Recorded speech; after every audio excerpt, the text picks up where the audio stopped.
I just got back from Havasupai Falls the weekend of March 12th through 15th. I've done that hike before. It's awesome. However, a lot has changed. Last week I posted an entire vlog of the experience, the hike in, campground, all the different falls that you can go to, some of the hidden stuff such as the fry bread stand, and I had a ton of questions on my Instagram. So today the vlog is focused on going over these questions in detail as much as I can. I've been there. It doesn't mean I know everything about it, but I'm also going to try and link as many things as I can in the description below in case you guys need it. First things first, you do need a permit. Permits are 100% required for this hike. There's no ifs, ands, or buts about it. Every year on February 1st, the permit system online goes up, and that's when you're allowed to go in and get a permit. There's a lot of people trying to get a permit at once, so you may want to have a few friends, whoever's going to go with you, try and also get online and reserve a spot. You can reserve up to 12 people. You can only have one person as the leader. My friends went ahead and bought 7 tickets, and that's why they invited me, because they were like, well, we have an extra ticket. So if you guys want to do something like that too, where you purchase extra tickets just in case you know that you might want to have some other friends come, get them right then and there. Otherwise, they may not be going at all. So that's how I got my ticket. It is not necessarily a lottery system. It's genuinely that you have to reserve your permit ahead of time. Traditionally, February 1st of every year, ticket slots open, availability to reserve them. And when you get your permit, you book your date. That's your date. That's what it is. You book an exact time slot of which you want to go, and hopefully that time slot's open. I think we ended up getting the day that we wanted, so that was really nice. The day before the hike, you do have to check in before 4 p.m. at Canyon Cavern, and it has to be the leader of the trip. So not everybody that's part of your trip has to be there with the leader, but the leader of the trip, the designated leader that is on the Havasupai reservation system, that person has to go and check everybody in, and then you get wristbands. And this is how they check that you're actually supposed to be there and that you have a permit. This is why it's very important that you have a permit, because if you don't, you can most likely get fined. Or they just turn your ass around and then you didn't even get to see the falls. Hike in and see some dirt, and then you get the fuck out. And after the head leader checks in, what we did is we stayed at this hotel. Very comfy, convenient. Probably one of the closest hotels other than the Canyon Caverns one that's near the trailhead. This area where this hotel is, that's all that's there. I would recommend getting gas beforehand. When you guys get to the hotel, there will be no gas stations around. The last gas station, from my knowledge, from what I saw, is in Sligman. So this is like the only place that you can stop and get gas, food, water. They have everything you need. Dinner, dessert, breakfast. However, make sure to get enough food for breakfast, because you guys are going to be leaving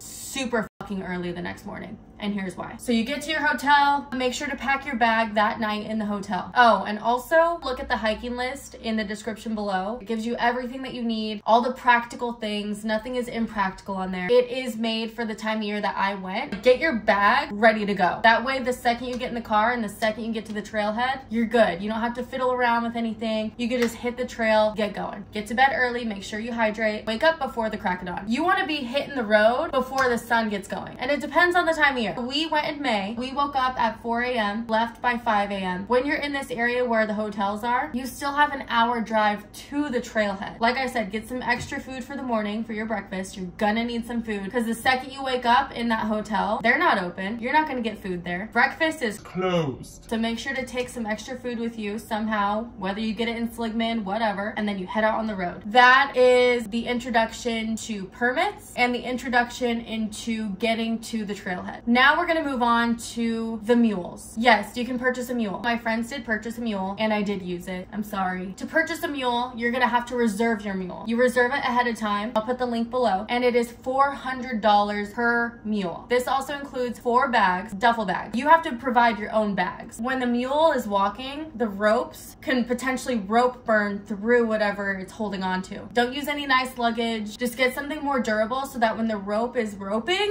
it doesn't burn through your bag. It could even be an IKEA bag. But yes, you can have 4 bags total, 32 pounds each, and you have to reserve them ahead of time. Now, we get back to the trailhead. We've parked our car. We're getting geared up to go. If you got a mule, you have to be there before noon to drop off your bag. Otherwise, you're fucked. I would personally recommend to start hiking before sunset. Reason being is it's Arizona. The summer can get really hot. It's just better to beat the heat than melt in it. I've hiked this twice. One time it was in March 2015. The other time was just recently, May. Even in May, it was getting toasty at like 10 a.m. Watch out for the temperatures and make it as easy on yourself as possible. Now we have entered the hike. The hike itself is 8 miles without water, and then an extra 2 miles after you hit the water. Make sure you have all the water you need. I did post about this on the last vlog, so if you guys want to see more of an in-depth experience of the hike in, the campground, the waterfalls, definitely take a look at that. I took you through the whole thing with me. Now we're going to move over to the questions that you guys had. Do you have to reserve your campsites or can you just set up anywhere? That's a great question. This is another reason you want to hike in as early as you can, because it is first come, first serve. There's people constantly going in and out. So there's constantly camping spots opening and then somebody coming in and immediately taking it. We started our trip extremely early. We hit the ground, I think it was 6 a.m. and there were a lot of people that, they didn't start till, like I saw people coming into the campground at like 5 p.m. and they got the camp spots. So we started super early so that we had the intention of getting a really good camp spot, and we did. We got this camp area that was right across this little river. It is first come, first serve. Just another perk to getting there early. Do you feel safe at the campgrounds? Absolutely. Not once did I feel uneasy or like anybody was weird. And I believe it's because everybody's there for the same experience. The camp spots are a little tight. You're not going to be secluded. You will be next to people. You will hear people, but usually everybody calms down once the sun goes down. Nobody's loud, obnoxious. And here's the other thing, alcohol is prohibited. If you take alcohol and you get caught, it's a federal offense. You go to fucking jail. Don't mess with it. I would personally recommend just to stay away from it. Do not bring it down. I would definitely take your valuables with you if you plan to leave to Mooney Falls, Beaver Falls, or the main fall. You don't need to take everything. No one's gonna want to hike out all your shit. Take your valuables. Here's another question asking about the campsites, but also the bathroom. The bathrooms are actually really nice. They're not luxury, but they're also not the type that you go to when you're camping at like Payson. They're like a compost system. When you use the restroom, there's these little wood chips. You take some wood chips, put it on top, you're done, which causes it to not smell as much. I found no problem with the bathrooms. How did you fit bear canisters in your pack? That is a good question. That is actually another reason we decided to, well, my friends decided to get a mule for those. We went to a seminar, which was held by Just Ruffin' It. It's in Scottsdale in case you guys are ever interested. They host free seminars. They were super adamant about taking bear canisters. So if I'm gonna tell you a little secret, there were a few nights I wouldn't finish my food. I would seal it up and then put it in my backpack and nothing happened. But also my backpack and all of my things were kept in my tent. Kind of do with that what you will. I personally though would not recommend just leaving food out or leaving it on storage, because the animals out there, when we were walking around camp, especially during the day, we saw some animals trying to get into other people's stuff. They will definitely try and get in, but it's just a matter of you taking care of it. Another thing you'll notice is there are strings that are hooked up to like branches and you can hang your stuff up there. So we would hang our trash can up there. Just anywhere where the animals can't like get it immediately. Bear canisters, it's up to you. Though, if you do not remain clean within your campsite and for some reason an animal does come in, get into it, you can get fined. How far are you camping from each of the falls? Well, once you see the very first fall, Havasupai Falls, you then go down the little hill and that's where the camping starts. From Havasupai Falls, our campsite was maybe 4 minutes from that to Mooney Falls, which is over here. This is the second fall, a 1 mile stretch. Did you carry your things or rent mules? I heard they were abused in the past. This is one of the main reasons I was really trying to stay away from using the mules. When I went back in 2015, I did not rent a mule. None of us did. I also had somebody with me that I was dating at the time who was able to hold more than I was though. You know, do the math on that. When we were hiking into the canyon, I did see some things that I wish I didn't with the mules, and that really fucking tore me up, which is why this time around I was really adamant about I'm not gonna do it. I'm gonna train. I'm gonna do everything I can so that I don't have to see that again. But I will say something must have changed, because the mules this time around, they didn't look like that at all. They looked like they were very much nourished. They looked totally fine, to be honest. I think if anything, The only part that made me sad this time around was the rope burn. I don't know what they're called, but they have stuff on their face to like pull them, and then they have some stuff around their waist because they're walking for 10, 12, however many miles. I don't know how often they work either. They have rope burn. I will not say that they're abused. I don't think that at all, but it did take me out of the moment for a second. With that knowledge, do what you can. Make whatever your priority is your priority. That's all I can say. Is there anything I wish I brought? Better hiking socks, that's for damn sure. Are you kidding me? These are the shoes that I wore. I love these shoes. I think they're amazing. These are the same shoes I wore the very first time I went. Obviously a new pair. The only thing that I wish I would have brought, a bigger size. When you hike, your feet swell. I wish I would have brought a bigger size of these because my feet started to hit the end of this and I got a nice blister. Partially with that, the socks. I was wearing just regular old Adidas, just socks that I wear every day to the gym. Then on the hike back in, my friend gave me her socks and I think they were like wool. Those helped a lot. Band-aids. I had to use band-aids on every single toe because I developed a blister on every toe. I've never had a blister from hiking, so I didn't know. And it happened on these toes here. I'm very minimalist when it comes to stuff like that. I didn't take a sleeping pad. I rented all my gear from Just Roughing It. Tent, sleeping bag, and my backpack. Oh, I wish I would have taken my own set of hiking poles. That I do. I always found hiking poles to be very nerdy. But let me tell you, they saved me. My friend Paul, who was with us, he ended up giving me his hiking poles because my knees to this day are still messed up. And he kind of saw that. He saw that I was like walking off. He gave me his poles and I would definitely recommend a good pair of poles. Don't get the cheap ones because sometimes if you get the cheap ones and you put your weight on it, they fall. They like slide into themselves. Get some good sturdy poles. The other thing I would recommend is electrolyte liquid IV. Lifetime Fitness has some too that I really like. And an extra water bottle. You don't want to be putting the electrolytes in your pack and so take like maybe just a big plastic water bottle. That way you can like crush it down if you need to and just blow it back up again. After passing the village, how far did you hike to get to your camping spot? Great question, because I was kind of confused on that too. We kind of went over this a little bit, but they say it's 8 miles from the start of the hike until you see water. Once you see water, you're about 1 mile away from the actual village of Supai. From there, you have another mile until you see the falls. And then once you get to the fall, you have that little bit of a walk, I think maybe another mile. Total, after the 8 mile mark, when you see the water, you have another 3 miles. The toughest part.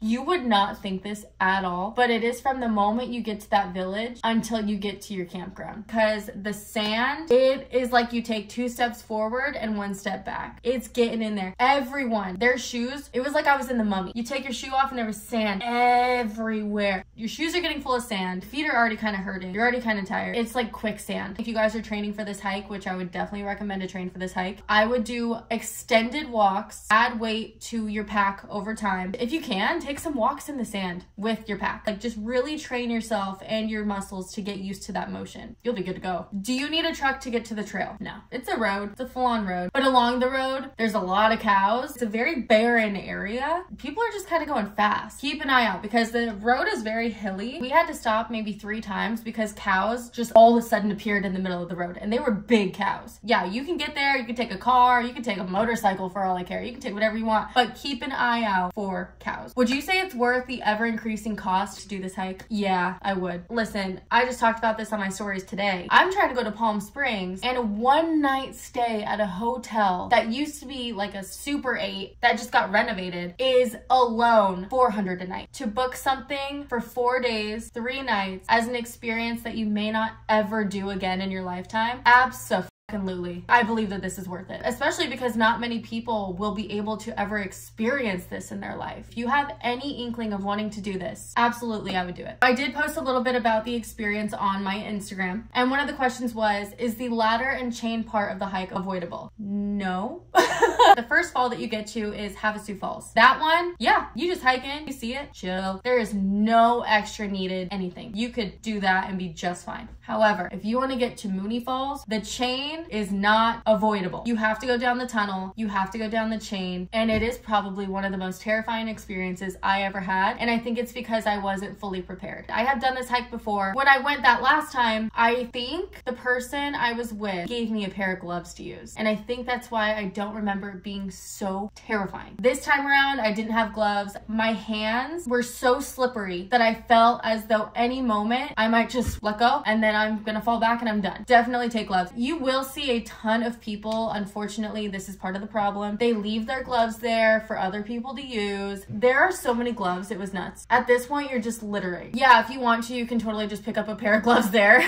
The price is only gonna get worse the more we make it worse. Once you go down that chain, you get to go to Beaver Falls. Havasupai Falls is beautiful in itself, but this day hike, that's when you really see the beauty. It is gorgeous. So if you guys can get through getting down Mooney Falls, which you will, you'll be able to. There's kids that do it. There's older people that do it. People of all sizes that do it. You'll be just fine. This comment is asking if there are any drop toilets nearby. Don't really know what that means. What I'm gonna take it as, are there any trash toilet dumps where I can like take my stuff and drop it off? No. Anything that you take out there, you are required to take back. If you don't, not only is that absolutely disrespectful to the tribe and the locals, also it's gonna cost every year for that ticket price to just go up, because now the locals of Supai Village have to go in, grab your literal and helicopter it out. So no, take all of your trash with you. And if you do have to go number 2, there are toilets. You can